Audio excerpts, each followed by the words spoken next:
To order and welcome to meeting number 149 of the House of Commons Standing Committee on Finance. Pursuant to Standing Order 108 Bracket 2 and the motion adopted on Thursday, September 21st, 2023, the committee is meeting to discuss policy decision and market forces that have led to increases in the cost of buying or renting a home in Canada.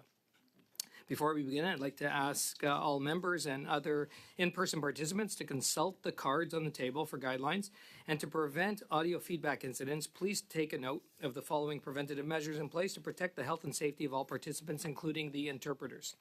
Only use a black approved earpiece. The former gray earpieces must no longer be used. Keep your earpiece away from all microphones at all times. On the table when you're not using your earpiece, place it face down on the sticker placed on the table for this purpose. Thank you for your cooperation. Today's meeting is taking place in a hybrid format pursuant to Standing Order 15.1. In accordance with the committee's routine motion concerning connection tests for witnesses, I'm informed the committee that all witnesses have completed the required connection tests in advance of the meeting. I would like to make a few comments for the benefit of the members and witnesses. Please wait until I recognize you by name before speaking. For members in the room, please raise your hand if you wish to speak. For members on Zoom, please use the raised hand function. The clerk and I will manage the speaking order as best we can, and we appreciate your understanding in this regard. A reminder that all comments should be addressed through the chair. I'd now like to welcome our witnesses for today. So in our first panel, we have from the University of British Columbia, as an individual, Professor Patrick Condon. Well, welcome, Professor. And from the Corporation des Propriétaires Immobiliers de Québec, we have the Director of Economic Affairs, Paul Cardinal, and Director of Public Affairs and Government Relations, Madame Anne-Louise Chauvette. Welcome. For our third witness, we've got from the St. Michael's Homes, the Executive Director, Mr. Robin Griller, is with us. And on that, we're going to hear opening statements from our witnesses, and we'll start with Professor Condon, please. Thank you very much, and thank you all for the invitation. For 30 years, I've held the position in the University of British Columbia School of Architecture and Landscape Architecture. During that time, my teaching, research, and publications have been in the field of sustainable design. This has allowed me to partner with Canadian municipalities in executing path-breaking sustainable community projects. Most notably, the East Clayton Sustainable Neighborhood Project, a project which provided affordable homes in a walkable neighborhood for over 10,000 new residents. I've published a number of books about sustainable communities leading up to the one titled Broken City, which I brought and I will leave with the committee, a book that contains the conclusions that bring me here today. In my discipline, the challenge is to facilitate plans that balance social, ecological, and financial considerations. This community planning and design process has always put housing affordability at the top of a long list of objectives, because a sustainable community that no one can afford to live in is indeed an oxymoron. For over 3 decades, I have had the privilege of working with hundreds of others on the mission of a truly sustainable Vancouver region. During these decades, Vancouver and its region have gained world fame for its path-breaking livable region strategic plan. And even more globally well known is Vancouverism, a model of urban density done right.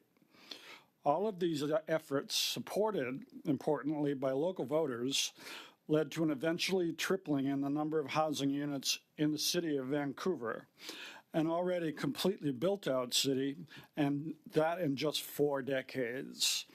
Thus, all of this new housing was and is in the form of infill housing units, units already added to completed residential districts or on converted industrial lands.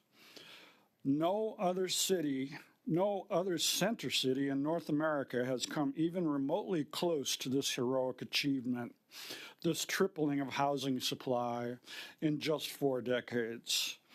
Unfortunately, all our efforts All of our efforts to keep housing affordable through these heroic addition of new housing supply have been in vain. Adding 200,000 new housing units did not lead to lower home prices and the lower rents that we had hoped for. Indeed, if adding new supply to existing urban neighborhoods would lower prices, Vancouver should have by now North America's lowest home prices. It has the highest by far. My recent attempt to answer this puzzle contained in my most recent book, Broken City. The answer appears alarmingly or fairly straightforward. Adding new supply in conformance with what many call the law of supply and demand did not lower home prices for renters and buyers in Vancouver. What it did correlate with is a tremendous increase in our urban land prices. Presently, the assessed value of Vancouver urban parcels is typically 10 times greater than the assessed value of the structure above it. In just the year 2016, the aggregate value of all privately owned parcels in the city increased by an eye-watering $100 billion. Even though Vancouver has it worse than most cities, this is not just a Vancouver problem. This is not even just a Canadian problem. This is a global problem. A global problem that is afflicting most of the world's major cities, the so-called global cities, like Vancouver and Toronto. The more these cities attract investment enthusiasm from both here and abroad, the higher the land prices go, and the more impossible it becomes for builders and developers to provide homes at prices that average wage earners can afford. What can we do? My suggestions explained in my book are: step one, stop using tax dollars to incent private developers. That only adds one more buyer to the already overcrowded market for urban land.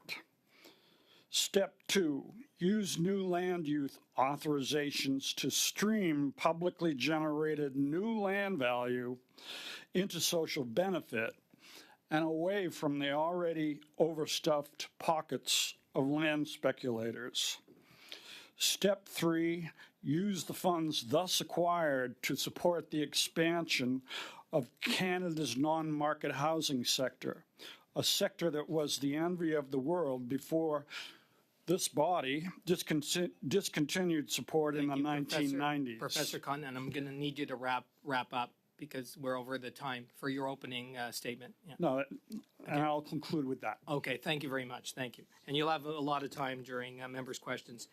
So now we're going to the Coopération des propriétaires immobiliers du Québec, and I understand Madame Chauvette is going to deliver remarks. Yes, first 5 minutes. Thanks. Can you hear me? Hi. Thanks to all the members of the committee for welcoming us today.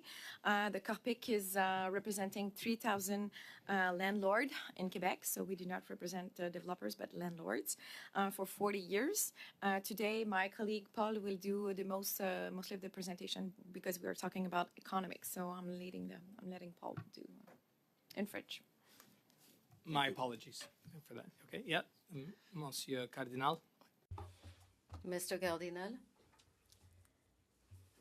Quebec has the largest private rental housing stock in Canada with almost 1 million units. That's almost as many as Ontario, BC, and Alberta combined.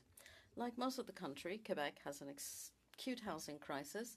The vacancy rate is 1.3%. That's close to its historic low.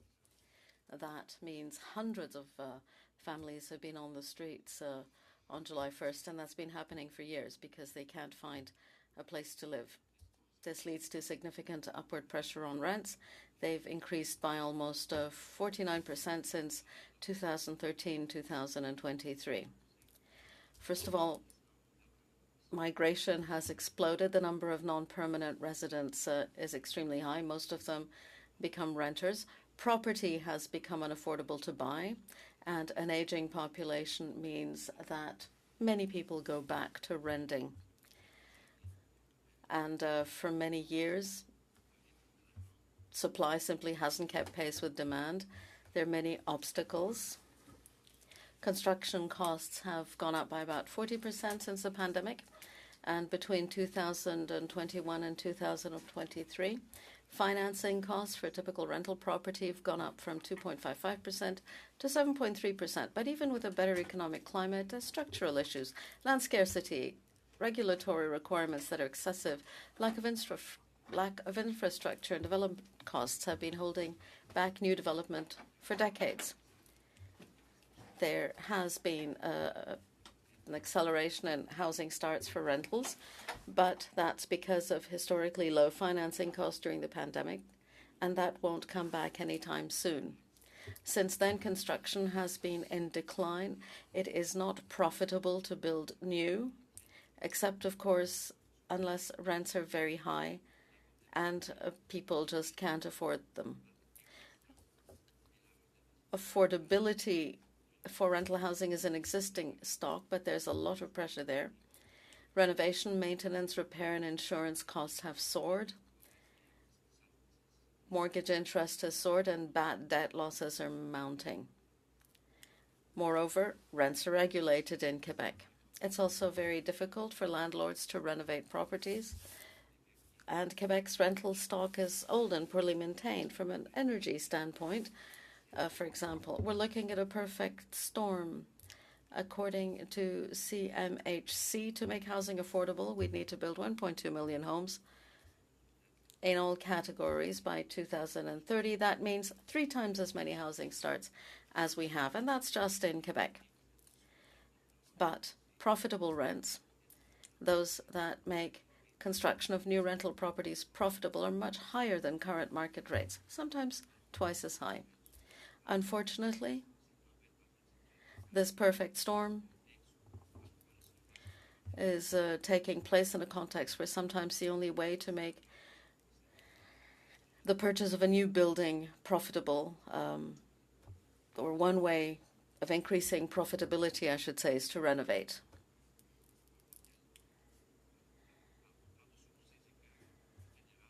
The federal government now wants to add fuel to the fire and plans to increase the capital gains inclusion rate to higher than 250,000. That will hurt Quebec in particular because 82% of rental housing have 3 to 5 units, and that is typically Quebec. In Quebec, there's some of 300,000 small rental buildings, and that accounts for about a third of the province's total rental supply. We don't believe the crisis can resolve on its own. We will need public policies to stimulate new building construction as well as renovation of the existing rental stock. But that's not all. We need a better social safety net. We need much more attractive tax environment for owning rental property. Bring back tax incentives like those in the late 70s and early 80s. Everyone agrees we need more supply, but on how to get it, we differ. Over the last few decades, public policy has tended to increase the tax and regulatory burden on homeowners, but it's the opposite that's needed. If we suffocate landlords, we suffocate supply, and if we overregulate prices, we create a shortage. We need to create an environment conducive to investment in rentals, and to achieve that, you have a very powerful instrument, taxation. We urge you to use it. Monsieur Cardinal. Now we'll go to St. Michael's Homes. Robin, please, for up to 5 minutes. Thank you. Thanks for inviting me to speak to you today. St. Michael's Homes operates 4 buildings providing supportive housing and bed-based addiction treatment. Like other nonprofit housing providers, we are keen to develop new housing. However, for the past 30 years or so, since the federal government first got out of housing, the rules in place for capital and financing access have made it highly challenging to develop housing that is meaningfully affordable. So while every funding announcement prioritizes nonprofit, affordable, and supportive housing, the models and policies in place create major impediments to actual development. This results in affordable housing developments in recent decades being carried out by for-profit developers, resulting in housing that often has a minimum number of only nominally affordable units. Where the affordability measure is based on the average market rent in a well-off neighborhood, in fact, those affordable units may be anything but affordable even for middle-income Canadians. The current year's federal budget is a good start to improving the situation. The removal of GST, access to federal land, $14 billion earmarked for the Affordable Housing Fund, and improvement in coordination between the federal government and the provincial governments are all welcome. But existing policies at federal institutions like CMHC, insufficient resourcing for capital sustainability, and a lack of coordinated supports for nonprofit housing development between the three levels of government leave lots of opportunities for improvement. In order to support a greater number of developments by nonprofits, there need to be changes in some of the policies in federal institutions like CMHC. And I'll give you a few examples. The financing available for projects is generally based on the rent collected, which directly undermines the capacity of nonprofits to develop truly affordable housing. A current building and planning for 99 units will only receive $17 million in financing out of the $54 million required because it is deeply affordable. A for-profit developer would build 30% nominally affordable units with 70% market rents to receive full financing, but this nonprofit will likely have to sell other affordable buildings to obtain the needed capital dollars. Additionally, per-door capital funding models mean that only the smallest units, bachelor studios, are viable, as you will have fewer doors with larger family housing units, which prevents the development of truly affordable housing for families. CMHC will often demand A-grade security on financing. This means that if you are building supportive housing, you may be required to get a provincial commitment of support dollars for 50 years, which is not a reasonable expectation. So if we want significant nonprofit housing development, these approaches and models need to be changed through consultations with nonprofit housing providers. Second area is capital stability, which is also needed for nonprofit housing developments. The affordable or deeply affordable rents that low to middle income Canadians can pay cannot achieve a sustainability for truly affordable housing in its absence. The capital dollars granted in the 70s and 80s allowed for the maintenance of buildings for the 50 years of capital funding. This approach should be reinstituted and enhanced to allow for sustainable, affordable housing that stays affordable. See, for example, what's happened in some places in the country, like Winnipeg, where provincial governments did not sustain capital resourcing after the end of federally funded mortgages, leading to the loss of affordable housing. Third, a lack of coordination of programs between multiple levels of government leads to long, convoluted, multi-year processes that may or may not lead to financing or capital funding. As a result, nonprofits spend substantial staff and cash resources taking substantial risks which may not lead anywhere. The three levels of government often do not coordinate their approaches with each other or between capital and support dollar access. I know of potential building purchases by nonprofits which could have been break-even if they had support funding attached, only for the municipality to say, we aren't accepting applications for support dollars this year. In such situations, buildings don't get purchased and affordable housing doesn't happen. Ideally, the solution to this would be a government agency to do much of the background development planning work in partnership with nonprofits, so that we could turn properties into housing that we can run, which is our area of expertise. And among us, we have lots of properties that are ripe for redevelopment. Thus, the key changes needed are coordination among the levels of government to simplify the development process for nonprofits, ideally through a government development office, changes to funding models and federal agency policies and practices to remove unnecessary barriers to the development of deeply affordable, and supportive housing, and capital supports that bridge the gap between the cost of developing and maintaining housing and the affordable rents to be paid by low and middle income Canadians. Thank you for your time today. Well, thank you, Robin. And now let's get to members' questions. In this first round, each party will have up to 6 minutes to ask questions. We're starting with MP Lawrence for the first 6 minutes. Merci. Mon question pour Monsieur Cardinal. Pouvez, s'il vous plaît, expliquer comment... Mr. Cardinal, could you please explain how the increase in the capital tax gains inclusion threshold will affect housing starts? This question is for Mr. Cardinal. In fact, it's not so much new construction that it will affect existing landlords. That's a very Quebec model. We have a great many small 3 to 5 unit buildings. Many middle-class people have bought such buildings. It's a way of buying in the cities. It enabled people to have some extra income. So people who bought 10 or 20 years ago can easily see capital gains exceeding $250,000. They will be taxed more.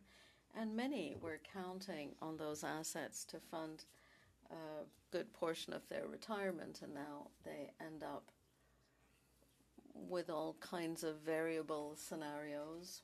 In many cases, they'll be losing or paying out in tax $50,000 to $60,000 more, and that will undermine their retirement planning because they now have an asset that they cannot sell piecemeal like they would be able to if they had shares. And it's not a passive investment. Time and money has been invested in maintaining that building over the years. So they are being penalized. Thank you. Thank you for your answer. English here. One of the very interesting numbers you said at the top was the amount of rentals and privately owned rental companies. And of course, that the capital gains increase will affect those individuals. And so because Quebec has a disproportionate number of privately held rentals, is it fair to say that Quebec will be disproportionately hurt by the increase of the capital gains tax? Absolutely. Thank you. Thank you very much for that. I do, too. I then want to talk a little bit about some of your comments with respect to the regulation of rent versus the cost. Milton Friedman once described price controls as taking a boiling pot and trying to hold down a lid as hard as you can. And inevitably what will happen is that water will explode and burn the holder of the lid. And you mentioned the fact that while the landlord's revenues are regulated, artificially limited by the government, their costs are not. You described that as a perfect storm, I believe the translation was correct. Could you describe what the eventual consequences on if we continue to drive down this road is?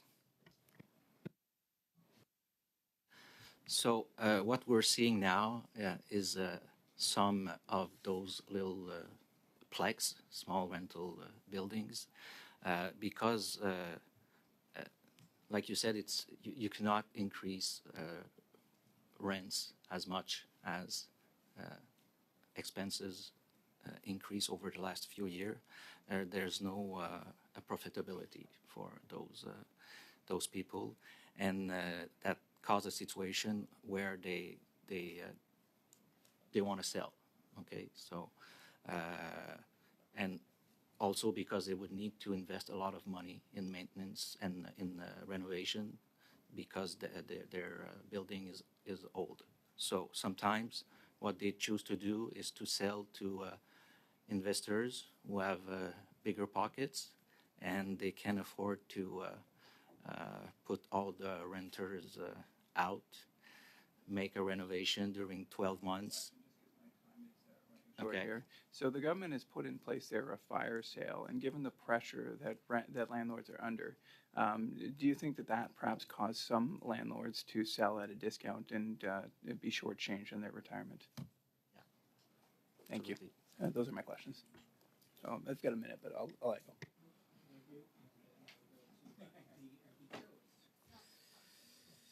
Thank you so much, Mr. Chair, and I want to thank our three presenters today for their excellent presentations. I'm actually going to start off with Mr. Griller of St. Michael's Homes. First, Mr. Griller, I want to say a huge thanks to you for the amazing work that you and your team does for Ontarians who have mental health and addiction issues. I know that you provide a wide range of programs for them. I know that one of the offices that you have is in my riding of Davenport, and I know that we are very grateful to have you in our community and very grateful for the work that you do.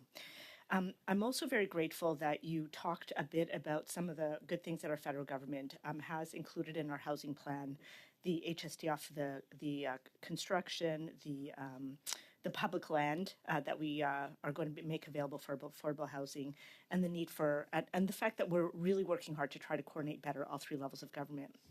Saying that, you've indicated that there's still some work for us to do, and I'm really appreciative of the fact that you have gone into quite detail around some of the recommendations you have or policy changes that would be helpful to see at CMHC. What I'd love for you to do is just maybe explain a little bit more, just in a minute. You talked about there's instability of financing at CMHC, and there's further lack of coordination between sort of the federal government and the provinces. If you could maybe be more specific with what you're indicating there and what your recommendation is, that would be very helpful. Sure. So, some of the elements are that CMHC generates your financing for a development based on the rents collected. So the more affordable a building is, the less rent you're collecting and the less financing you can get, which means that it's actually the most deeply affordable housing that can't be developed with CMHC support. Whereas if we were... Sorry to interrupt, but what would be an alternative model to that then? Well, so for example, in the 1970s and 80s, CMHC funded buildings in coordination with the provincial healthcare departments, whereby providers were given, instead of being given massive amounts of money up front, were given funding that covered mortgages and maintenance costs for a building over a period of 50 years. And so that by the end of the 50 years, the cost of the property was paid, the cost of the initial development work was paid through the mortgage, and included in those funding models were some resources for capital reserve funds so that you were able to sustain the building over that time. And so, for example, we have 2 such buildings. Out of our 4 buildings were through that particular model, and we have a 3rd building that was funded by CMHC. And all 3 of those buildings are still fully operational and reasonably well maintained, and deeply affordable, right? I mean, the housing portion of that is rent geared to income housing, which means that people on social assistance or on disability or on ODSP, the disability plan, are paying the rent amount, that they have, and they're not having to spend their money for food and other things on rents, which they would have to do if they were in the private sector where rents are much higher. Thank you. And then just on coordination, we have been working very hard to try to better coordinate with our provincial and municipal counterparts. We provided incentives at both levels. Can you be specific about what you think you need to see better improve that we're not doing right now in terms of coordination? Sure. So here's one of the fundamental things, right? What am I good at? My team are good at running supportive housing and affordable housing for low-income Canadians with disabilities. That's what we're good at. We're not experts in housing development. So when we have to do all the work around development preparation, so architects' drawings and permit access, and getting rid of working with the city to eliminate fees associated with development and all that stuff, we're having to hire external folks to work with us often and spend much of our senior management time on those development pieces. Ideally, we would have a government, could be a government institution that the 3 levels of government work together on, that would help us to do that so that we don't have to. So if you think about it, like when a private developer develops a building, that's what they do for a living, is the development piece.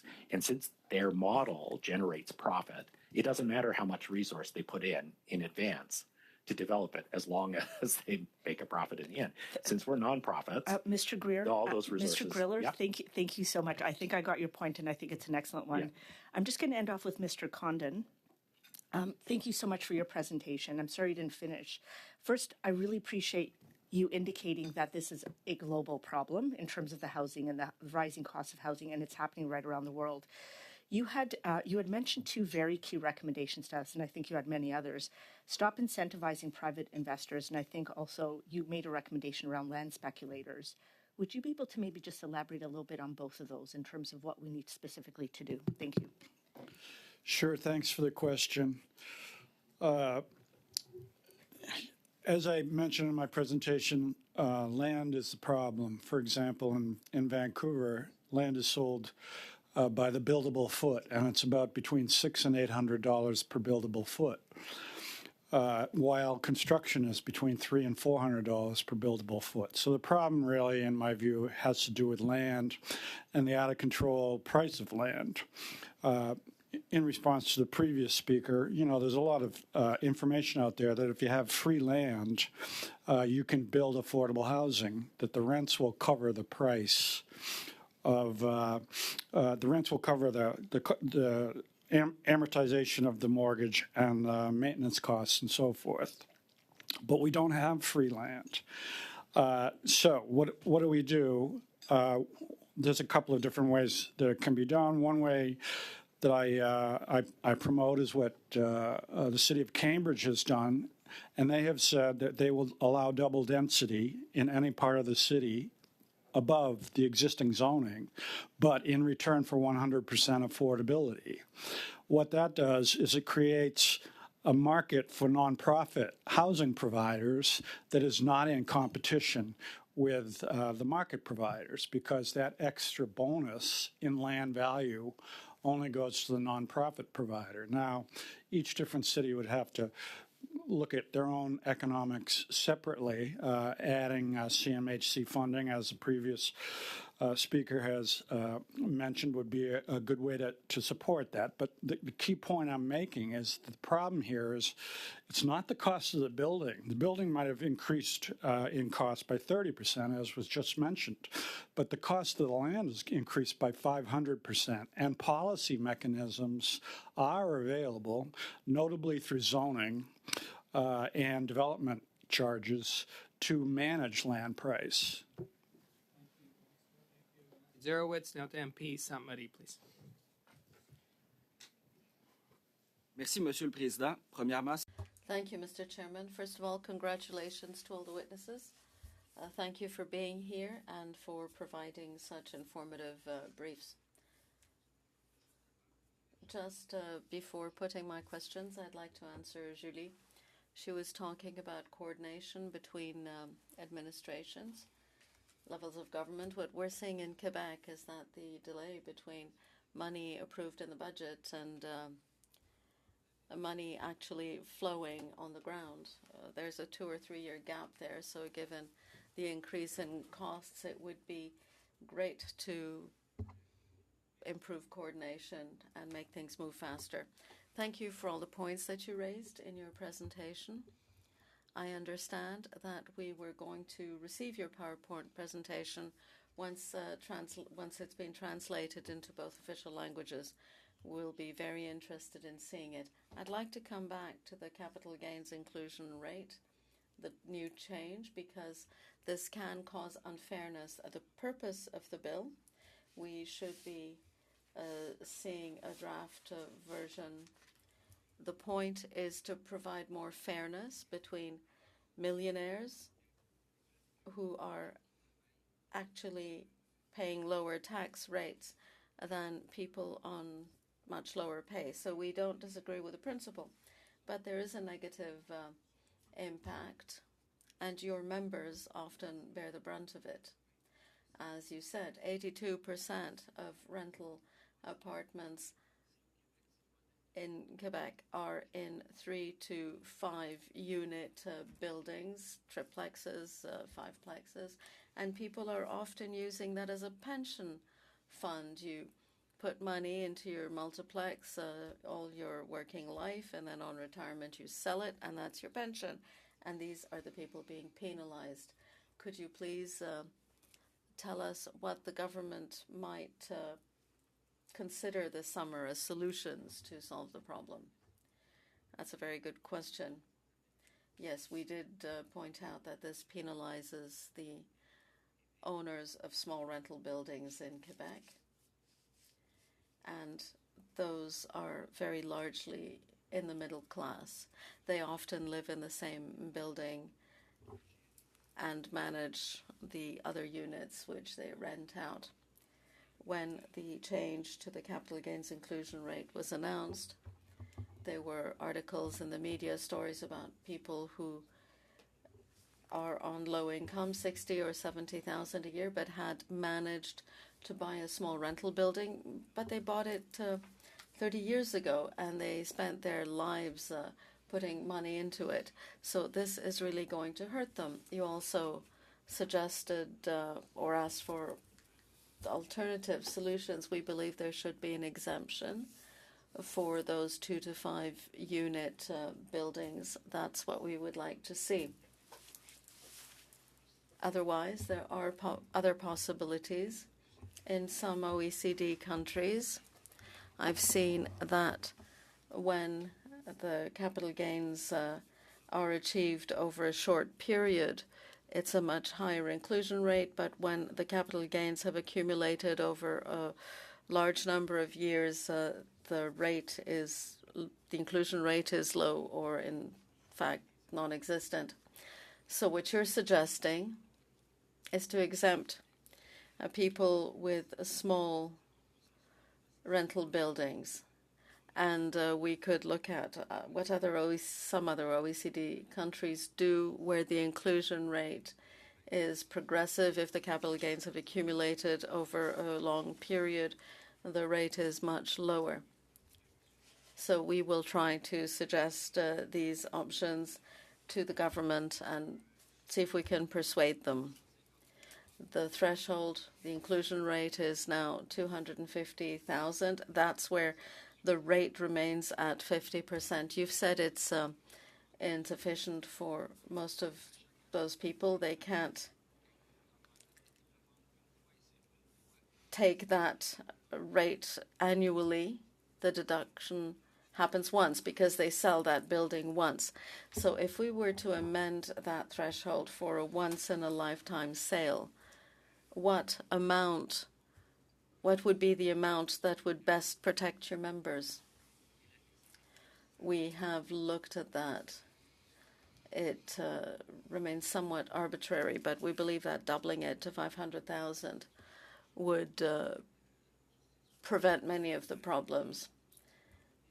Capital gains of 250,000 on a building that you bought 25 years ago is not unusual.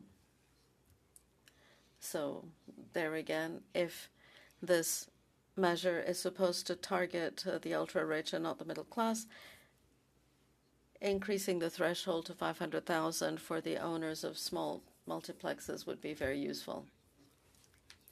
The government has said that this measure would affect 0.13% of people in Canada, the ultra-rich, but we understand that the person who sells that multiplex might be rich that year, but in many, many previous years has had a low income, perhaps even under the median. So the purpose of tax fairness is to make millionaires pay a fairer share, but it is supposed to exclude the middle class from being a target. If the first time that an individual sells a multiplex, is that an opportunity for a solution? Is something done in other countries? Excluding the very first sale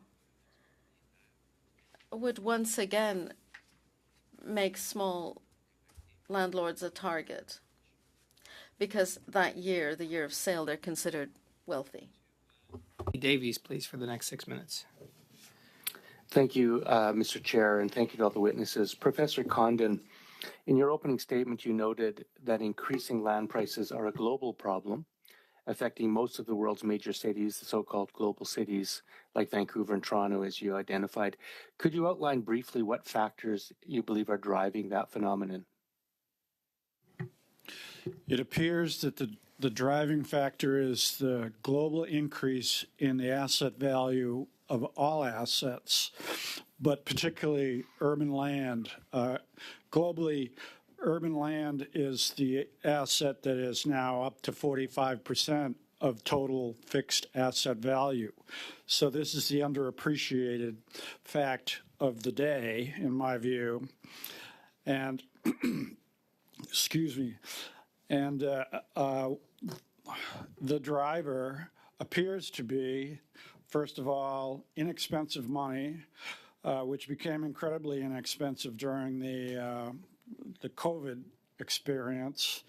And essentially free money has been available to go into an asset which you can predictably assume is going to appreciate between 8 and 10% a year steadily. So you have to be stupid not to invest in urban land. It's not the building that you're really investing in, because a building out in the woods is worthless. It's the building on top of that land that is valuable. So this is why I am suggesting that the necessity is to really target specifically that. There's a variety of ways to do that during the development process. There's also a tax strategy, a land tax strategy that Milton Friedman was mentioned by one of the earlier speakers. He also is famous for having said the best tax to use is essentially a land tax, because land is an unproductive part of the economy, which is now absorbing way too much of the capital value being put into something that is essentially unproductive, and as it inflates, it increases the stresses for Canadians. Okay, I'm going to focus a bit on Vancouver, if I could. You wrote in May 2023 in an article the following: Vancouver area wages have stayed stubbornly flat, inflation adjusted, while housing prices, also inflation adjusted, have climbed by 400%. Part of the explanation is that average wages and home prices are now separating everywhere in most of the developed world, and it does not seem to matter how rapidly new supply is added. Can you outline why average wages and home prices are separating across the developed world? What's causing that? Basically inequality. The 30-year trend globally, where the advantage has gone to essentially holders of capital or holders of assets of one kind or another, versus the people whose sustenance depends on their wages. There's been a huge separation. So one major manifestation of that inequality separation between wage earners and the holders of capital is this consequence. The most important one for ordinary Canadians is the fact that housing has gone out of reach as a consequence of this inequality problem. Mm-hmm. Can I put a thesis to you? If there's a complete disconnect between the local wages of a market and the price of an asset, is that not a sign that, by definition, extra jurisdictional capital must be playing a significant role? I mean, if the people here in Vancouver can't afford to buy the house for $5 million on the west side because it's totally disconnected with what people are making, is that not a sign that it's got to be capital from coming outside that market? I like to use the phrase global capital, because some of that capital is coming from within Canada, some of that capital is coming from outside. Generally, it's just the assessment about the worth of a particular investment opportunity, be it a condominium or a piece of land. That assessment is based on what you think the return is going to be over time. So Canadians are investing, but also people from other parts of the world are investing in assets that they see as favorable. And right now, Vancouver land is one of the most favored assets to buy globally. And as I mentioned before, you have to be stupid not to buy Vancouver real estate, because it seems a dependable way to get 10% a year in appreciated capital value against other options which only return 4 or 5%. Now, some people in this parliament believe the problem began in 2015. I did some research. The Real Estate Board of Greater Vancouver charted the price of a single detached house from Whistler to White Rock and Powell River to Maple Ridge, the entire Lower Mainland. Here's the prices. In 2000, single detached house was $400,000. In 2005, $600,000. In 2010, $1 million. In 2015, $1.45 million. In 2024, $2 million. Now, would you say that the housing crisis and affordable housing began in 2015, or has this been part of a longer-term trend over decades? Well, globally, it looks like 2008, the recovery from 2008 after the real estate crash precipitated by the U.S. mortgage vehicles. It seems 2008 was the starting point. You get some ups and downs in various economies, but generally there has been this separation of the value of the asset value of urban real estate versus the salaries of people in those locations to manage those costs. That's been going on since 2010 or so in a very dramatic way. I want to emphasize the point that it's global. It's almost the worst in the world in the Vancouver region, so we know a lot about it. But it's happening everywhere. Sydney and New Zealand, Auckland, New Zealand, even Shanghai, places like that have a similar problem. And it has to do with what they call the financialization of housing, which really means that it's assessed on its ability to appreciate over time rather than how much it's worth to me as a commodity. Mr. Chair, do you have any time left? Yeah, no, that's the time. We're well over. But MP Davies, on that, we are moving into our second round. We don't have enough time for a full second round, but we did start a little late. So I'll allocate 4 minutes for each party, 4 minutes or so, still with these witnesses.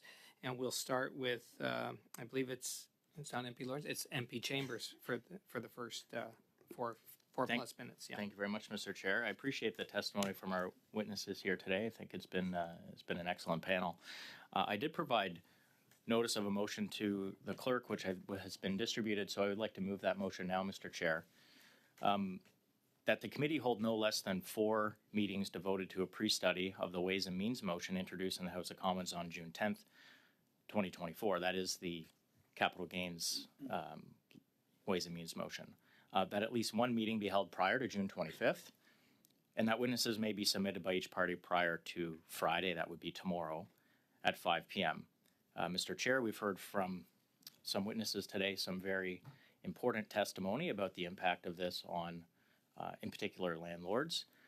There is obviously some misunderstanding of the impact of these these new tax rules, such that the government, in an effort to start a class war, has made a mistake. They don't understand, actually, that it's landlords, self-employed individuals who incorporate individuals of modest incomes that will actually be paying this tax or affected by this tax. In fact, StatsCan data indicates that those individuals who have $250,000 of capital gains, excuse me, or more in 1 year, is almost always a once or twice in lifetime event. That is, data shows, for example, in 2011, of the individuals who claimed capital gains taxes increases in excess of $250,000, that 2/3 of those individuals never ever were in that group again. And so the government is correct that 0.13% of tax filers are in this group. The problem is it's almost a new 0.13% of tax filers every single year, such that over 50 or even 75 years, the number of tax filers affected by this tax change are millions of Canadians. It is not the same 40,000 people each year that have capital gains in excess of $250,000. And so I think the government's made a fairly large mistake. I think they recognize that. That's why it's a Ways and Means motion and not final legislation, because I think they're considering making carve-outs. And so in an effort to help the government with its legislative agenda, Conservatives are willing to pre-study legislation. I'll note that that is not normally a practice of ours, but we think we deserve, or frankly, stakeholders deserve, to have their voices heard. And we know a number of them who have come out publicly to say they have challenges with the current legislation. So if the government's considering amendments, then perhaps this committee would be able to offer that opportunity to have witnesses provide their testimony. And one quick other point, 50% of those individuals who have in excess of 250,000 capital gains in 1 year, almost 50% of them have otherwise income of less than $120,000. These are modest incomes. In fact, 10% of those individuals have incomes of less than $20,000. So we think we should study this. We think we should give witnesses an opportunity. We'd like to take the time to do that on Tuesday next week, Mr. Chair. And frankly, Conservatives would be open to amendments of this motion to increase the number of meetings before June 25th. Of course, that's the date that this is supposed to take effect. And we would also be open to hearing from the minister herself for up to 2 hours. But I'll note that the motion as it stands right now does not include those things. But if someone would like to make an amendment to those effect, Conservatives would definitely support that amendment. Thank you, Mr. Chair. MP Chambers, I do have a speaking order here. So I've got MP Lawrence, then I've got PS Turnbull, MP Howland, MP Morantz. Thank you very much, Mr. Chair, and I'll just reiterate a couple of comments by my colleagues. One is that Conservatives would be very open to even additional sittings before we rise to get on record some important testimony with respect to the capital gains. Further, we would definitely like to hear from the Minister of Finance with respect to the capital gains tax. She's certainly been outspoken in the media, but I'll also go back and reiterate a couple of their comments. This legislation was clearly rushed. There's actually some, or I should say, motion was clearly rushed out the door, as there are actually considerable errors in it, including with respect to the calculation of the capital dividend account. As more and more professionals look at it, they see the errors, like simple errors, that this government has made by rushing this motion, even though they had a couple months to get it sorted. And it's clear that the Bloc have also realized perhaps the error of their ways in voting for this initially, perhaps certainly because of great stakeholders like we heard from today of the impact of the capital gains inclusion rate.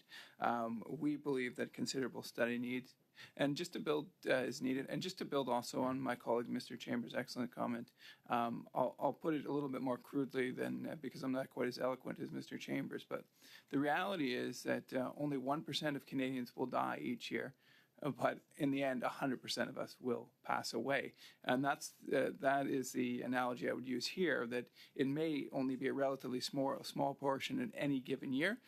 But as Mr. Chambers said, given a long enough time, nearly all Canadians will be affected by the capital gains inclusion increase, whether directly or indirectly. So I look forward to particularly see what my colleagues from the Bloc and NDP have to say with respect to this motion.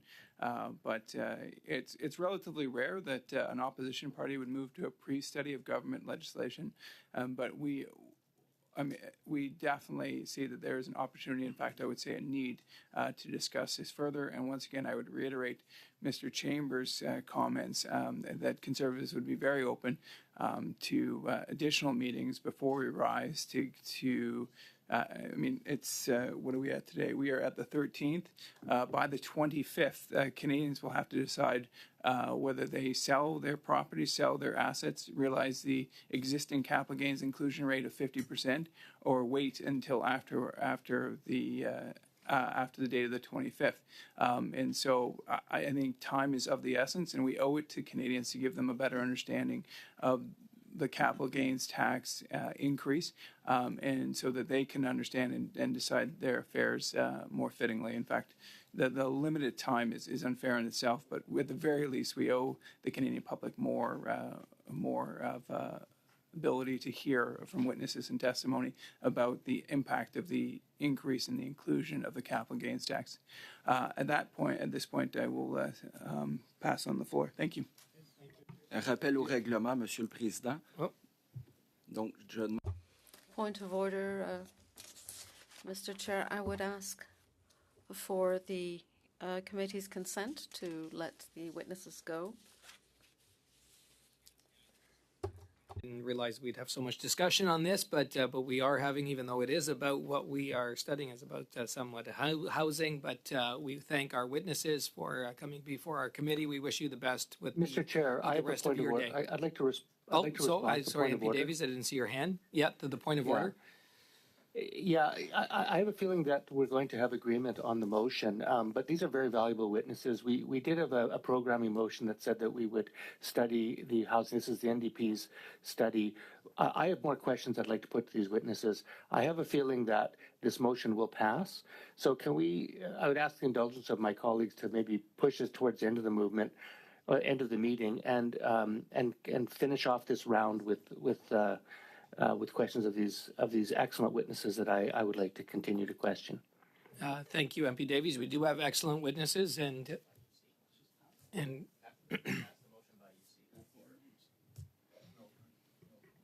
okay, there's no consent for that. No.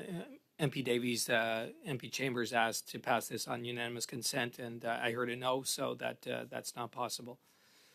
Okay, that's too bad. Thank you to the witnesses. Okay, but still on the point of order, MP Hallen. Chair, well, thank you, Mr. Davies, for bringing that up. I think on our end, we would just be more than willing to pull our names from the talking list and go to a vote on this right now. That way we can hear from the witnesses. Okay, so I don't know if you caught that, MP Davies, but I do. I'm happy to do that. Okay, but I do have a speaking order. Yeah, I've got MP P.S. Turnbull. So I'm very encouraged by the Conservatives wanting to push forward government legislation and help us pass that speedily. It's a very great sign. I think having a pre-study on this is something that we would certainly welcome. So I agree with Mr. Davies that we can probably deal with and dispense with this motion quickly, but I do have a couple of amendments that I'd like to propose. So I hope that they'll be friendly amendments, so let me read them into the record. I'll just read in English what I'm proposing, which I think is very consistent with what the Conservatives have put forward here. So that the committee hold no less than 4 meetings devoted to a pre-study on the Ways and Means motion introduced in the House of Commons on June 10th, 2024, that at least 1 meeting be held prior to June 25th, 2024, that witnesses may be submitted by each party prior to Friday at 5 p.m., that this study be deemed the committee's priority in the fall, that all evidence gathered as part of the pre-study be considered as evidence in the committee's study of capital gains legislation upon its referral to committee, and lastly, and that clause-by-clause consideration of the bill start no later than 1 week following the bill's referral to committee. So that's what I would propose as an amendment. Hopefully it's a friendly amendment. Anybody to speak to this? Yeah. Okay. Yep. Mr. Chair, I understand that Mr. Davies would like to get back to the witnesses. So, in an effort to be as collaborative as possible, we will take them all except for the last one, and we can talk about the last one over the summer. How's that sound?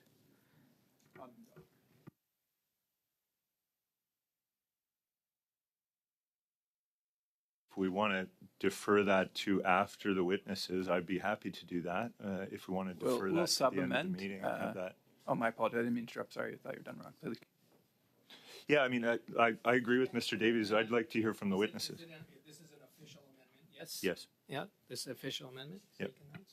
He can now. He can. Okay. Yep.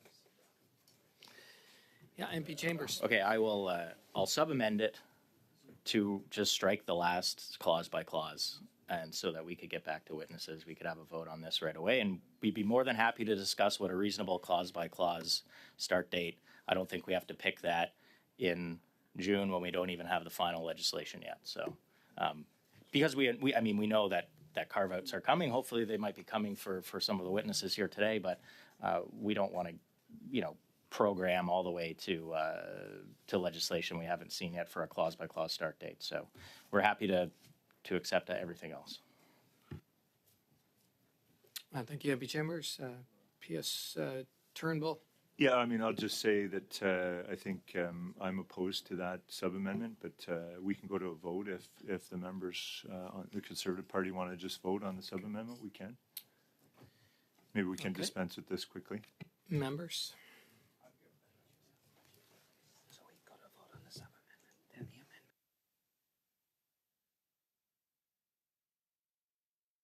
amendment. The sub-amendment? Yep. On the sub-amendment, we're voting on the sub-amendment. Members? Mr. Baker. Opposed? Ms. Zarowitz. Oppose. Mr. Sorbara. Contra. Ms. Thompson. Oppose. Mr. Turnbull. Mr. Oppose. Chambers. Yes. Mr. Halan. Yes. Mr. Lawrence. Yes. Mr. Morantz. Yes. Monsieur Sainte-Marie. En faveur. Mr. Davies. Opposed. Yes pour 5-5, nays contre 6-6. Okay, thank you. Sub-amendment's defeated. And, no. Yep. MP Lawrence? I'd like to bring an additional amendment if I can. Is that in the rules? Sub-amendment. My apologies. Yes, My an additional sub-amendment. Yeah, I yes. guess a different. now, 'cause the Appel other au one's defeated. règlement encore, Monsieur le Président. Point of order, Mr. Chairman. The witnesses were supposed to be here until noon. It's 5 past that hour. They have been listening to us for some time now. I would ask for consent to let them go. Through this quickly, that we would still be able to get another question or two from these great witnesses. That's the reason that we're still holding in this kind of a hold pattern. So, but that will be witnesses. So I'm not sure witnesses if we will get to you quickly or if we will not be able to get to you still in the next little while. But I've got MP Lawrence. I'll bring a new sub amendment to be ended at the end of the I guess at the end of the sub amended motion or was defeated. Sorry. So, yeah, sorry. The end of the amended motion would be read the following: that the finance minister be invited to testify for 2 hours during the pre-study period. Okay, thank you, MP Lawrence. The sub-amendment. Anybody to speak to this? Yeah, P.S. Turnbull. Well, I think as long as it's understood that that the minister's appearance might be in the fall and not, not within the next week, I think that would be unmanageable given her schedule. But perhaps we can consider that. So I'll. P.S. Turnbull. I think I got MP Hallen. Thanks, Chair.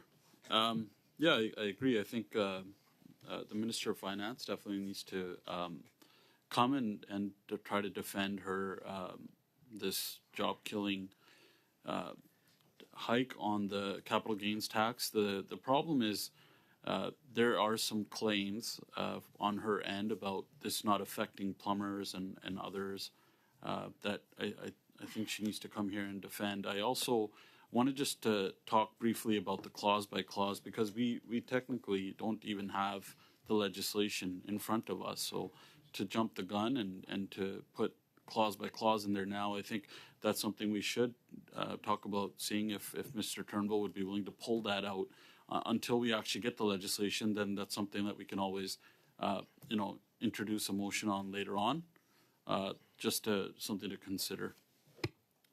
Okay, thank you, MP Hallen. P.S. Turnbull. So no, I can't support that, but I certainly support the minister coming, but I don't think 2 hours is the standard. I think an hour or not specifying the amount of time, I think is perfectly reasonable, and we would probably be able to agree to that. But with the 2 hours in it, I'd have to vote against that. So, if you guys want to consider that and just put in a call for the minister to come as part of the pre-study, I think we could definitely agree to that. P.S. Turnbull. I've got MP Hallen. Not to belabor this point, but I think it's important, given especially the claims that were made yesterday about the different trades, small businesses and other Canadians that are going to be affected by this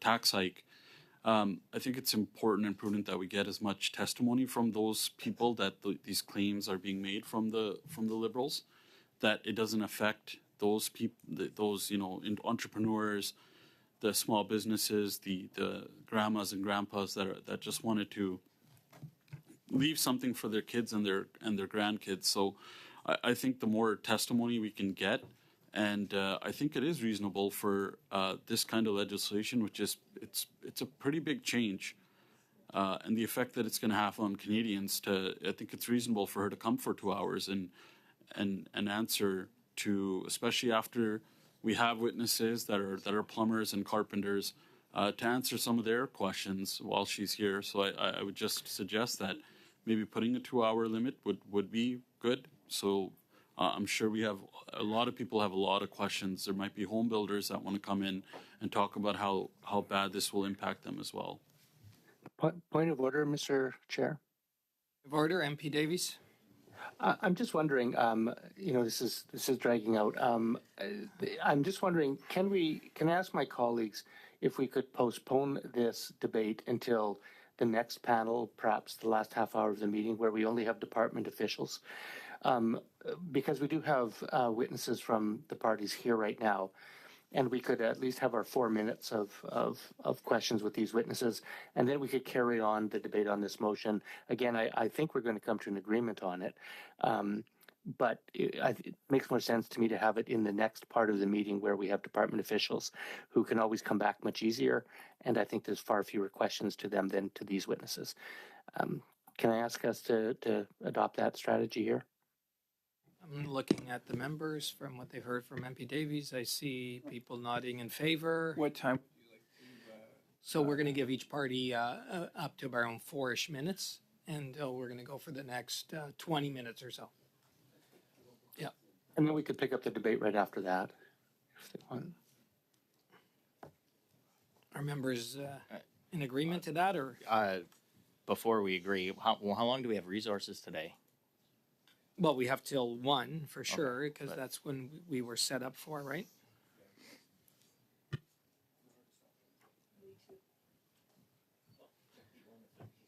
So if we took 20 minutes, members, we'd have still another half hour.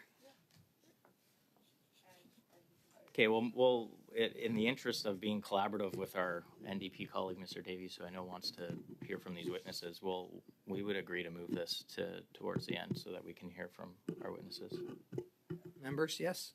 All right. So I'm glad the witnesses stayed and have been with us this whole time. So we're going to get back to our witnesses.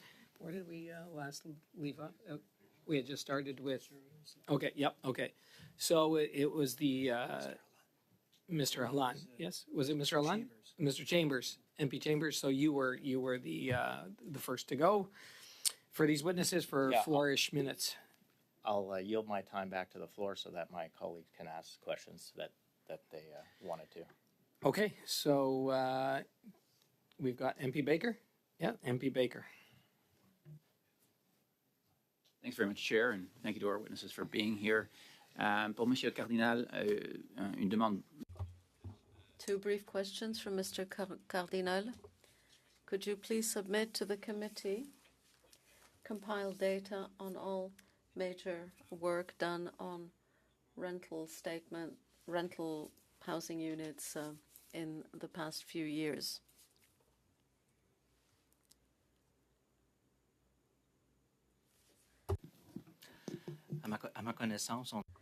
To my knowledge, unfortunately, we don't have those data, but we can survey our members to check.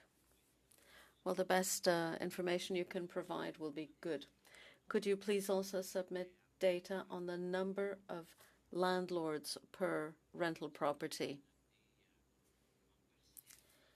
These data could be provided in part, but CMHC had conducted a survey on rental units in 2019 and had asked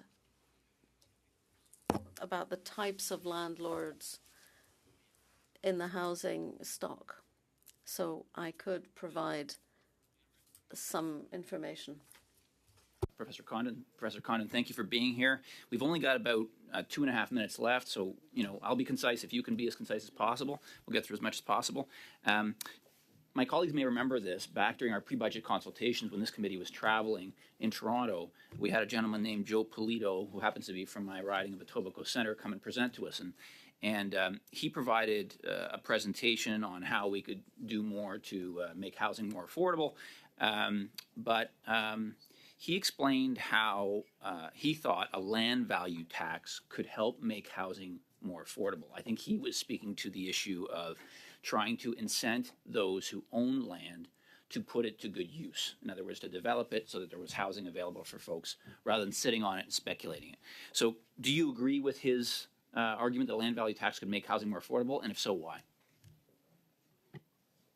Yes, I do agree with that. And that theory or fact goes back to Adam Smith, who said the same thing, who said that since land is not a productive factor of production, with capital and labor, land is necessary but not productive, that taxes should come essentially as much as possible from that source. And also right up to Milton Friedman and others have said the same thing.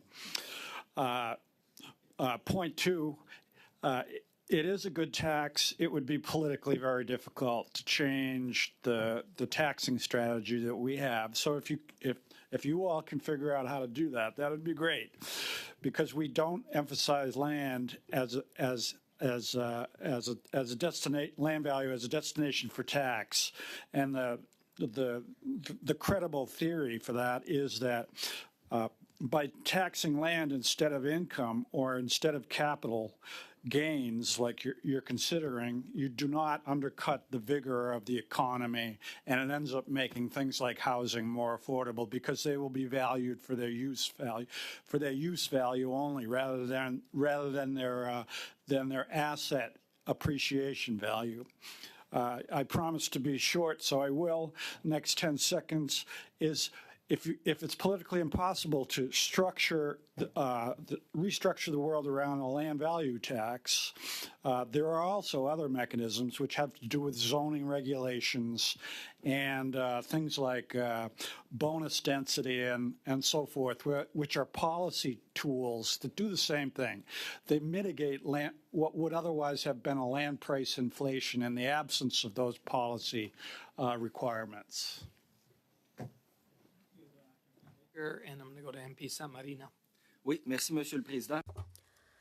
Thank you, Mr. Chairman. Thank you, Professor, for all your answers and the information you provided, which we'll look at carefully. I'd like to come back to my questions. In your presentation, you reminded everyone that construction costs have gone up by 40% in recent years, that the rental housing stock is in need of major renovation, but that renovation costs have exploded. And in that time, renters' purchasing power hasn't kept pace. So what is the solution for landlords to renovate the rental housing stock, build rental units while maintaining the ability to pay? It'll take tax incentives, tax credits, for example. You said it yourself. Things are difficult. It is very difficult to undergo renovations because they cost more. They need to borrow more. There is a different sort of interest because it does improve energy efficiency. It reduces GHG gases in old buildings that were built, particularly if they were built before 1980. When those are renovated, they're much more energy efficient. Sorry, I've lost my train of thought. Right. In Quebec, in addition to having the particular problem of renovating and the cost due to the economic circumstances, there are also rules set by the rental board. That means very little assistance is given for major renovations. It's based on the time for the funding is based on very tight margins. During the pandemic, reimbursement times would stretch to 50 years. There is no job for which the useful life might exceed 50 years. These are provincial rules. Federally, tax credits are provided for energy transition renovations, for occupiers, landlord occupiers, but why not for occupiers of rental buildings as well? That would be very useful. That's very interesting because the Natural Resources Department, who's appearing right after you, well, I don't know if we'll have a time to ask them all these questions, but I hope they heard your suggestion. In fact, they're right behind us. Do you have any other suggestions to share with the committee?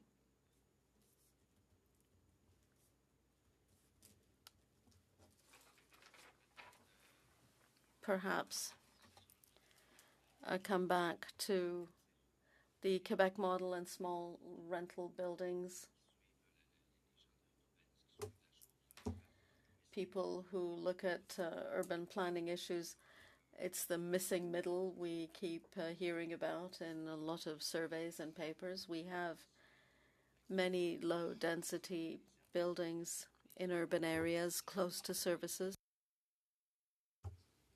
They're affordable. Rents in small buildings are more affordable. We need to protect that model. Thank you. Marie, and now to MP Davies. You'll be our final questioner for these witnesses. Thank you, Mr. Chair, and thank you to my colleagues for indulging this. I think it's important. Professor Condon, I'm interested in your views on the solution being offered by people of simply adding density, particularly market-priced density, as a potential solution to the housing crisis. What are your views on that? My view is that is a bit of a dead end, because what we've experienced in Vancouver is when we've allowed for additional density, the price of the unit has not gone down in conformance with the so-called laws of supply and demand. What has happened is the price of land has gone up. So there is currently nationally and internationally a push to just add a whole bunch of density as a solution to the affordability problem. But again, I will again emphasize that that's counterproductive, because what it does do is increases land value to the detriment of rental affordability and first-time home buyers. So if you wrote this in 2023, if adding density can't make housing cheaper, what, if anything, can be done about this? One city that solved this problem 100 years ago is Vienna. During its own extreme housing crisis, it adjusted its municipal tax structure. It then took the money gained from this source and used it to buy land for non-market housing. It worked with non-profit housing providers and the city's best architects to build affordable housing, supplying land on a competitive basis to community groups anxious to create affordable communities. Could you outline the impact that this approach has had on rent prices in Vienna? What happened in Vienna, and of course they had a number of decades to do it, what happened in Vienna is because of the strength of the non-market sector, it has had a mitigating effect on the market sector. So you can get a market rental in Vienna for about half the price of an equivalent apartment in another major European city like Rome or Paris or wherever else. So the basic strategy that suggests that our country should probably examine is how strengthening the non-market sector also has a beneficial effect in terms of providing an alternative to the market, and that also reduces the inflationary influences on land value. So some people in Parliament say we just need to cut red tape, let the free market just build more market price houses, and that will solve the housing crisis. What's your view on that strategy? My view is that we've tried that for 40 years in Vancouver, and a lot of people like myself had a lot of faith in that position, but the evidence, the empirical evidence, contradicts the theory. In that case and many other cases, it's becoming much more evident that just simply adding supply doesn't solve the problem. My final question, in the 1992 Conservative budget, the federal government terminated Canada's cooperative housing program. Can you comment on the impact that cancelling that program has had on Canada's non-market housing stock and rent prices? We had a tremendous industry, really, of non-market housing, and there are thousands of units in Vancouver, for example, and we were on our way to, if that hadn't been discontinued back in the 90s, Vancouver, for example, would probably already have about 30% non-market housing inventory in the form of co-ops or nonprofit housing providers and so forth. But unfortunately, we stopped that. It's also important for me to say that that was essentially not a taxpayer giveaway when we did that. It was financed with some support from the federal government and other entities that guaranteed the loans, but those loans were all paid back, so it paid for itself. And I would recommend we revive that system. Thank you, Professor. Davies, and I'm glad the committee made the wise decision to continue to hold these witnesses and then be able to listen to them. We thank you for your patience and for sticking with us and for your testimony that you've provided our committee on housing. So we wish you the best with the rest of your day, and again, thank you. It's been my pleasure. Thank you. Okay, members, we're going to get back to the seminar. We're just going to take one minute, so I'm just going to spend for a minute or two, and we'll be right on to that.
members, and I had MP Howland. Who was next? Was it P.S. Turnbull? Was next on the list?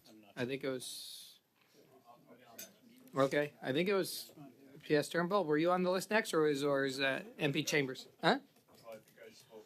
Okay, so I've got MP Chambers then. So, as I understand, just to recap, because I don't believe we've seen the amendment in. I don't believe the amendment's been circulated. The sub amendment. Well, certainly the amendment yeah. hasn't been circulated, and I don't believe my colleague has received the amendment in both official languages. So, as I understand, we're now on a sub amendment of inviting the minister. I think we could tie this up pretty quick if we have an invitation to the minister, and as it relates to clause by clause, that we would agree to a reasonable clause by clause start date once we see legislation. If that's going to be a hang up, and if you're going to try to pick the clause by clause start date now, like that's obviously that's going to be a challenge. But we would agree to a reasonable clause by clause start date once we see legislation. So if the government would like to bring in a clause by clause motion on September 21st or whenever we come back, once we have legislation, no problem. But we have at least one meeting left before June 25th. It sounds like there's some general agreement in wanting to devote Tuesday's meeting to this issue. The only sticking point is this clause by clause, which we actually don't need to solve today. So Conservatives would agree to a reasonable clause by clause start date once legislation is tabled. If that's acceptable to the parliamentary secretary and the government, then I think we could continue on. I believe that is a consensus, but we'd have to test the room on that. But I think that's kind of where we're at, as I understand, right? We have the motion, the amendment from the government, which we agree to everything that the government has, but for the clause by clause. So I've just made a recommendation to the government on how to fix the clause by clause language, and that we add an invitation to the minister, which we know is not a summons, it's just an invitation. I think that's a pretty reasonable position to land in for today. It means we can have a meeting, rest of this meeting, we still have some time left, and meet on Monday. So I just leave that for the government to consider. If they want to suspend for a bit, no problem. We're here to find out. Okay, thank you, MP Chambers. I do have a speaking list here. I've got MP Davies, then MP Samadi, and then P.S. Turnbull. Thank you, Mr. Chair. I'm just wondering if we could come to an agreement on sod it off by saying 2 weeks. We're talking about when the committee would start clause by clause after the bill comes to the committee. We just went through a budget bill where we crammed a lot of witnesses in, and it started clause by clause in less than 2 weeks, and that was a 650-page bill. We're talking about a single issue. We could have a number of meetings. I think the motion calls for 4, at least 4. That should be, I think, lots of meetings to get, I think, the basic points out. We can always have more if the committee decides that. But I think that giving us 2 weeks to begin clause by clause from when the bill comes to committee allows for a full 4 meetings, at least, because if we start on Tuesday, I'm happy to agree to Tuesday. I mean, I will point out again that we continue to come to agreements on the agenda of this committee, and the ink is barely dry on that agreement when we have motions to change that. And I'm finding that a little bit frustrating, but I'm happy to do that. And I would point out that capital gains tax was announced in the budget on April 16th. So we've had about 2 months to that we've known this is coming. So, but given all that, I'm happy to work with my Conservative colleagues. I agree that it's an important issue. We have different perspectives on it, but I think airing those different perspectives and doing a dive into this issue is important. But let's not hold up an agreement to pass this motion, get started on Tuesday, on examining capital gains, having 4 meetings at least on this over an issue of when we start clause by clause. I think that saying that we will not start it for 2 weeks after the bill comes, it should satisfy everybody's concern. Obviously, the government will want to move this bill on and need some comfort that it will. And I think this is a reasonable compromise. So I would just hope that we can start clause by clause 2 weeks after the bill comes to the committee, and then we can pass this motion. Okay, well, thank you, MP Davies. I do have MP Samari, then PS Turnbull, and MP Lawrence. Oui, merci, Monsieur le Président. Donc, Thank you, Mr. Chairman. I would tend to agree with the consensus that I see forming, but when we have a motion that is not translated, the interpreters do their very best, but there might be some nuances that don't carry over. So it would be good to have a translation of the motion so that we can all be on the same page. I would like to propose a friendly amendment that I think would find a consensus. I would prefer the 2 weeks to the 1 week period, but I would add, and this would be my friendly amendment, 2 sitting weeks, because I don't want the bill to come and then the next week would be a parliamentary recess week, or the 2 weeks that follow would be parliamentary recess weeks. So I would add sitting weeks, and I would prefer 2 sitting weeks. Thank you, MP Samari. I do have PS Turnbull, and then MP Lawrence. Yeah, I mean, I think we're coming very close to consensus here. I think if the Conservatives are willing to just have an invite to the minister without a specification of time, we can agree to that. I think Mr. St. Marie and what my colleague Mr. Davies has put forward in terms of a 2-week period with the comment that Mr. St. Marie made, which is, I think, a good one, that those are sitting weeks. I think that's more than fair.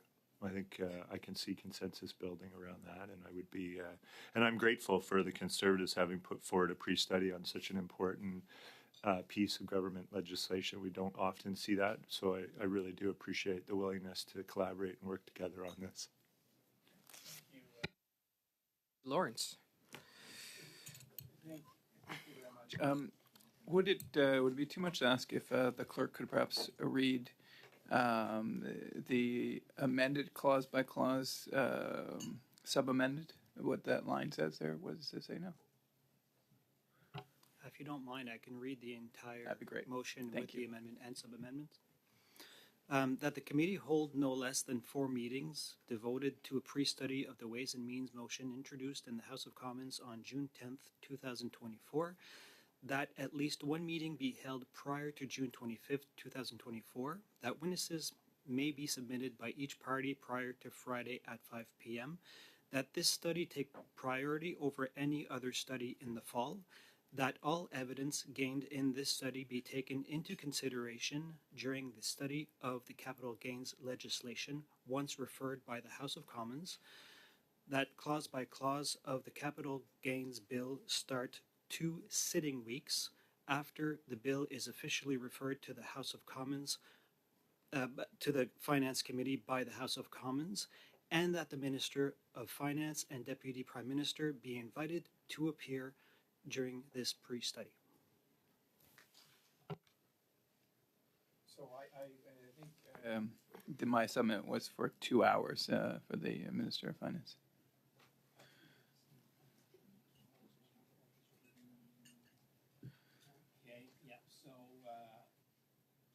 Within the discussion, we're not sure if it was 2 hours, 1 hour, or no, just to remove the hours from. Yeah, that's fair. That's fine. I would like to see this all sort of done by UC, so we don't go through the sub-amendment type of thing. But Conservatives would still like to see 2 hours for the minister. We believe that this is a substantial and pressing issue, and there are actually a number of technical errors with respect to the legislation, that in itself could consume some time. You don't normally see that level of errors in financial bills, and so in my discussion with prominent economists, lawyers, and accountants, they see some significant issues. And so, what would perhaps separate this from a different invitations where they have been of a lesser amount in terms of time is the amount of technical questions I would like to ask the Minister of Finance. But that being said, we do have a precedent of actually asking the Minister for 2 hours, but we have no ability of compelling her to stay for 2 hours. And in fact, I think if you look back a number of times, this committee has asked the Minister to appear for 2 hours, and she has appeared for 1 hour. And there's nothing, we're realists, and so we realize that if, in fact, the Minister chooses to only come for an hour, regardless of whatever it says in our motion, that is her prerogative and her right. With respect to the clause by clause, I'm a little bit like, you give an inch, you take a mile, right? Is what comes to mind there. So Conservatives came in good faith, not necessarily to, in fact, not to help the Liberal government, but because we believe that Canadians need this information to sort their own affairs as the deadline of June 25th looms. But we did agree to a pre-study, which is in fact proposed a pre-study, which might be unprecedented, and so to now ask for a clause-by-clause date prior to us even seeing the legislation, I think it is a bridge too far, to be candid. And my colleague, Mr. Chambers, was even agreeable, and I might even disagree with him on that, to put in a reasonable clause-by-clause date. But Mr. Chambers is much more diplomatic than myself. But so Conservatives are significantly challenged by putting in a clause-by-clause date before we have legislation. That, I believe, would also be unprecedented. And so I guess I would counsel, to the extent that they would accept any of my advice, would be to quit while ahead. Take your victory. Conservatives have no plan, no intention to obstruct the capital gains legislation going through committee. That is evidenced by our willingness to pre-study it. And so, like I said, I would counsel the good folks on the other side to quit while you're ahead. Chambers? I once had socks with pigs on them that used to get us through these log jams, Mr. Chair. But I bring back the socks. I think it is unprecedented, I believe, for a committee to agree to a clause-by-clause start date without seeing legislation. So that, I think, I wouldn't ask our analysts to dig through previous motions, but I would think you would struggle to find one. In that vein, I could only speak for myself, but I will work on persuading my colleagues in order to be very generous here. If the government has an objective to ensure that the bill is not held up at committee, that we would agree to starting clause by clause no later than 3 weeks from when we get the bill, which means we can start it earlier, but that you absolutely know that it will start in the fall when we get it. So that seems eminently reasonable for a party or any party at the table or any member of parliament to agree to moving to clause by clause without even seeing the bill. I respect Mr. Davies' observation that what we did with the budget was quite abridged, but we had that bill for a while in text form. We don't have this bill in text form. All we have is a Ways and Means motion, and as I say, The rumors are flying ferociously, to continue to use alliteration, that there will be carve-outs. And the carve-outs are very, very complicated to write. That's why I think they didn't end up in the Ways and Means motion. So if we're to have a bill with carve-outs, that's going to be very complicated. But by giving the government comfort on 3 weeks, no later than 3 weeks, 3 weeks generally, although we'll leave that up to interpretation, it will mean that the bill will leave the committee and be reported back to the House in the fall. That's a guarantee, right? Depending on when you guys decide. Well, I suppose it depends on when you decide to table legislation in the House. But we would agree to starting clause by clause 3 weeks after the bill comes to the committee. That gives you the comfort that you're going to get a clause by clause start date. And if things are going very well, maybe we'll agree to start it sooner. But I think we're actually starting a very, very dangerous precedent here by agreeing to start clause by clause start dates before we even see legislation. And I'll remind folks, Parliament will always look different after the next election. It doesn't matter what it looks like, who's in power, who's not. But any precedents you're setting now, you should be very, very comfortable with a future government using the same precedent. Because I'll tell you, if I have anything to do with it, if you guys die on this hill, if I have anything to do with it, every single bill that comes to a finance committee will have clause by clause pre-study in it from here until I go. Because we're going to go down a really bad road here. So I think we're being pretty reasonable. We'll agree to go clause by clause at 3 weeks. You'll get your bill out. That'll create an impetus for the government to table its legislation early so it can come to the committee early, and you'll have it in the fall. But if the 3 weeks is a no-go, then we might as well suspend till the end of the meeting. But that's kind of a fallback position and a reasonable agreement. I mean, of course, unless the government's nervous about having the study next Tuesday, which is what I suspect is what's really happening, that the government doesn't want to have the witnesses that we just have come in and say how bad the legislation is going to be, which is the only reason for which they must be putting in a drop-dead clause-by-clause start date, which has never happened before. So it is what it is, but let's see what they think. Okay, thank you, MP Chambers. Anybody else to speak to this? No? Yeah. Can I clarify? Yep.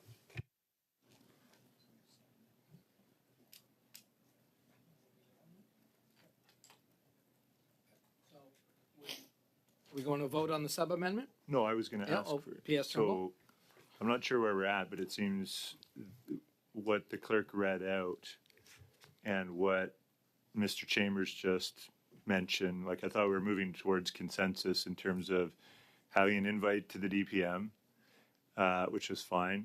1 hour for the DPM, 1 hour for officials perhaps would be fine. I think it's quite reasonable to say 2 weeks. I think Mr. St. Marie rightfully said 2 sitting weeks. I'm agreeable to that. I think that those are very reasonable, sort of friendly amendments. Which effectively, I think Mr. St. Marie is 3 weeks, is it not? I actually don't know this. I'd have to look at the sitting calendar to see whether there's an actual break week that early when we come back. But anyway, I think, it seemed we were achieving consensus on that. And Mr. Chambers is now suggesting 3 weeks, I think, and that the Conservatives would agree to 3 weeks to start clause by clause after the bill is reported to the committee. So if that's the new sort of debate we're having, we can talk about that. But I prefer the 2 week period. I think that's reasonable. 2 sitting weeks. PS Turnbull, I do have MP Davies' hand up. MP Davies, please. Yeah, I will confess that I don't think I've ever really been involved in a debate over when clause by clause starts on a pre-budget. So I'm struggling to kind of work through what the implications are. But I'm conscious of this fact that if we didn't have this motion here today, what would be the status quo? The status quo would be the legislation would be tabled sometime, I presume, or we would come to this committee sometime in the fall, and we would have nothing determined about when clause by clause starts. It seems to me like I don't know, to be honest, whether 2 weeks. And then, by the way, I agree with my block colleague. 2 sitting weeks, I think, is good. But I don't know what the massive legislative implications of starting after 2 weeks or 3 weeks are. But I do think that the Conservative motion to say 3 weeks, saying no later than 3 weeks, does give us the opportunity as a committee to determine that to be less than that. So I think that we should pass this motion now. I'm okay with starting no later than 3 weeks because it preserves the option to have this discussion in the fall once we do have the legislation in front of us, because it's going to take a vote of the committee at that point anyway. And if at that point, once we have the legislation, we decide that we're going to start clause by clause, 2 weeks after, a week after, 2 weeks after, or taking the full 3 weeks, we'll make that determination then. But to put some, I think what this does is it kind of is a compromise that meets everybody's objectives. It puts a date certain on it for the Liberal side, for the government side, but it allows the discretion to be less than that once we have legislation, which I think meets the Conservatives' concerns. So I'm personally okay with it being no later than 3 weeks, on the understanding that what that turns out to be in the fall will, in my view, be determined by what the evidence is that we hear and how complex or not the discussion turns out to be.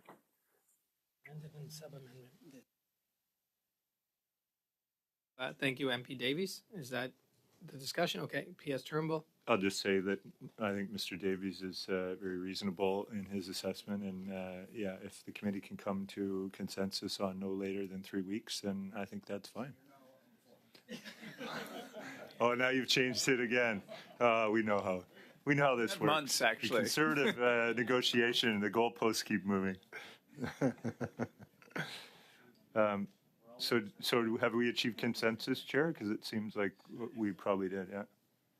Okay, I believe we have. Okay, everybody. So now we'd be voting on the motion as amended and sub-amended. Yeah. Okay. Clarify it? I can clarify. Okay, just clarify. Okay, once, just okay. Yeah. So just, I think technically, we're on a sub-amendment about We are in the a minister, sub-amendment, about yes. the minister, which doesn't actually talk about the week. So I think the parliamentary secretary would need to agree. So we have to deal with the sub-amendment first, and then the parliamentary secretary would have to agree to amend the 2 week, the timeline from 1 week to 3 weeks after we do the sub-amendment. My thought would be that we just do this by UC. Conservatives are agreeable to having the minister for an hour. That is if that's the final hill, and then we can just Starting clause by clause, no later than 3 weeks, and then if we could have the clerk just read out where we're at, just so we're all clear, then everyone's voting on. Well, if we're doing it by UC, then we can all just agree. But I need to hear it read back so that we're all comfortable.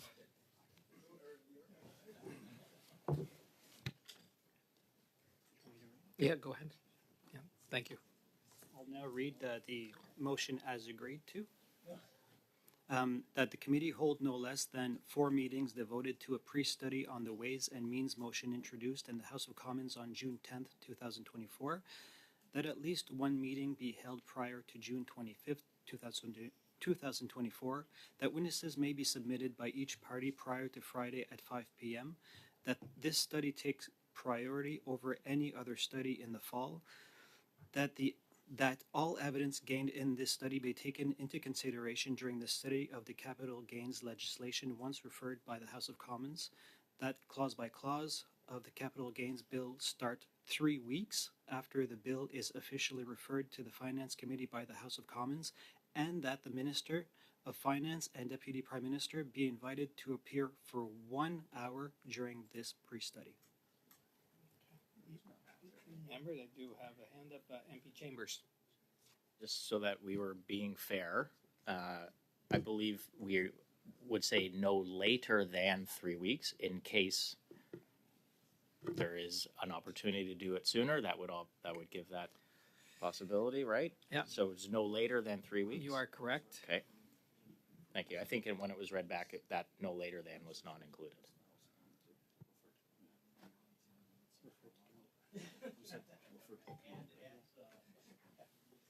Okay. All members are clear? Yes? Understanding? Sorry, if you could just read it one more time through. I'm sorry, Peter, but we only get one shot at this, right? So. Right. Okay, clerk. And Alexander, you're doing an amazing job. Yes, he is. Yeah. And the analysts, a lot of catches. Exactly, yeah. Good.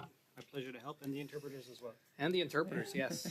Yeah. That the committee hold no less than 4 meetings devoted to a pre-study of the Ways and Means motion introduced in the House of Commons on June 10th, 2024, that at least one meeting be held prior to June 25th, 2024, that witnesses may be submitted by each party prior to Friday at 5 p.m., that this study take priority over any other study in the fall, that all evidence gained in this study be taken into consideration during the study of the capital gains legislation once referred by the House of Commons, that clause by clause of the capital gains bill start no later than 3 weeks after the bill is officially referred to the Finance Committee by the House of Commons, and that the Minister of Finance and Deputy Prime Minister be invited to appear for 1 hour during this pre-study. Okay. Everybody, thumbs up? Yes? By unanimous consent? By unanimous thumbs up. Oh, yeah. Okay. All right. So it's passed by unanimous consent. Yes, as our gracious clerk here, Alexandre Roger, says. And you know what? So I'm going to, on behalf of the committee, I am going to apologize to our, we did have a second panel here, the Department of Natural Resources. I see the officials in the back, and I'll apologize to the officials here from the table and just say, we've got 4 minutes left. We thank you for coming. I do see MP Samari's hand up, but we do want to thank them. We are not going to have time to be able to hear from our department officials from Natural Resources. But MP Samari. Oui, merci, Monsieur le Président. En effet, merci beaucoup. Thank you, Mr. Chairman. Yes, thank you to our witnesses. Sorry to have wasted your time. On Friday, there will be no witnesses, I understand, and Tuesday's meeting will not be with department officials.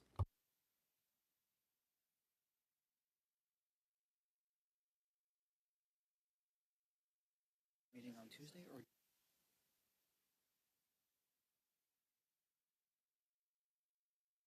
Suspend for 1 second.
We're back, and MP Sainte-Marie is going to kind of clarify, and there may be a little discussion on this in regards to witnesses. Merci, Monsieur MP le Sainte-Marie. Président. Étant donné la motion. Thank you, Mr. Chairman. Given the motion we have just passed, there will be one meeting on the Ways and Means next week. In the motion, we said we had until Friday this week to see our witnesses. I want to make sure that next week's meeting on this will be with witnesses and not with department officials, whom we will invite once we have the bill before us. Yes, also, is that meeting, is the Tuesday meeting, is that what we're doing on the Tuesday meeting? No, is it Tuesday? Is it Tuesday? Okay. I'm just trying to get everything clear here. Or is... Yeah, the standard meeting time, Tuesday. Yeah, standard meeting time, Tuesday. Is there... No, it's not. So the members saying witnesses, just any witnesses. One last thing. If we have witnesses, we have witnesses.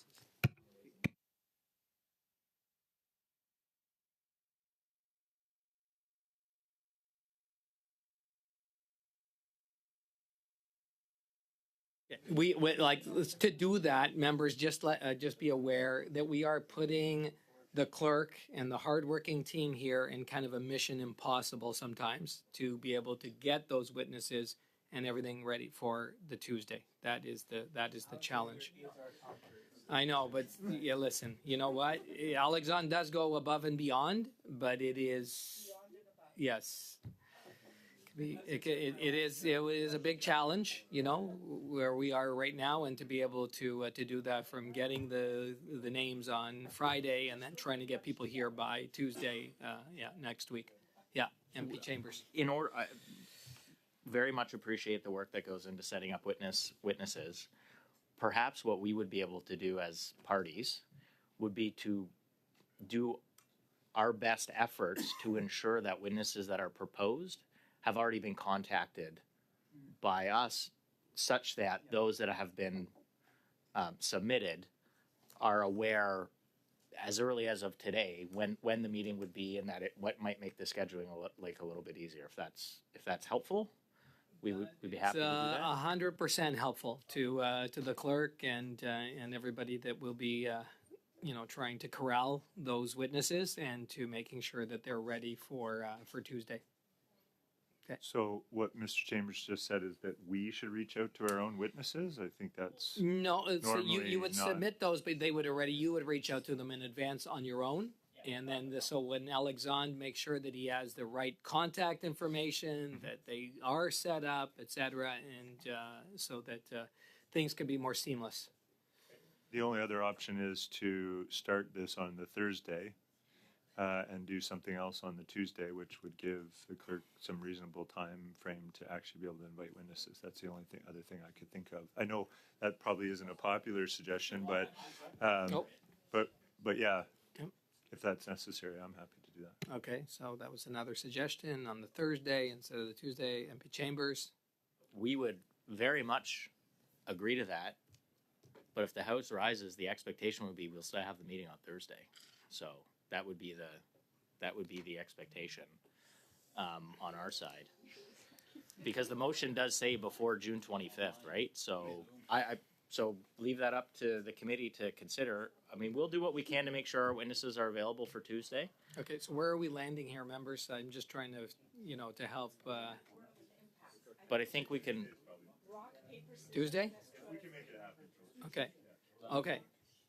So I'm hearing, and I'm looking to also MP Davies online, that Tuesday, that for the motion study, what we said, that witnesses would be submitted before Friday, but we would also in turn get in touch with those possible witnesses so that they are ready to go on Tuesday. And we can help Alexandre do his job. MP Davies, your hand went up. Yes. What I would suggest is that each party put in maybe their top 3 witnesses and rank them and give them to the clerk by the end of Friday. And that increases the chances of the clerk finding a preferred witness to come on Tuesday. I agree we should do this on Tuesday because next Thursday we don't know what's going to happen. So let's do Tuesday, but by giving the clerk more options, I think that we'll be able to make sure that we have witnesses that each party wants. Yeah, thank you, MP Davies. Yeah, I agree. So at least a list of 2 or 3 or whatever, so that, because just in case your top witness that you prioritize is not available. P.S. Ryan Turnbull. Yeah, I sort of agree with that comment. Well, I definitely agree with it. What I wanted to say was that I think if Friday is supposed to be our witness deadline, and yet we're only really focused on getting witnesses before Tuesday, can we all agree that we can continue to submit some other witnesses after that deadline? Because that's the way we've done it in other committees that I've been on, where you sort of submit a preliminary list and then you can still add to your list of witnesses. Yeah. Yeah, Yeah, I members think that's are reasonable given the timelines here. Yeah, members are always able to continue to submit witnesses. We do try to set a deadline so that we could do the best job Alexandre could do the best job he can and his team to be able to contact those witnesses, headsets. You can imagine all the logistics of all of this so that everything works. But yeah, you can continue to submit, but the sooner the better. And the ones that maybe you're able to get a hold of so that they know when the clerk calls, they're ready to go. Is that good? Okay. So members, shall we adjourn? Oh, wait, sorry, MP Davies, I can't yet. No, MP Davies, your hand went out. Yeah. Yeah, I'd like to introduce a brand new subject. I'm teasing. I was just going to say what I meant by the 2 witnesses was the witnesses for Tuesday, and I think we should establish another deadline for the rest of the witnesses since we're not calling them till the fall. So why don't we just say get the witnesses you want for Tuesday in by the end of tomorrow? Yep.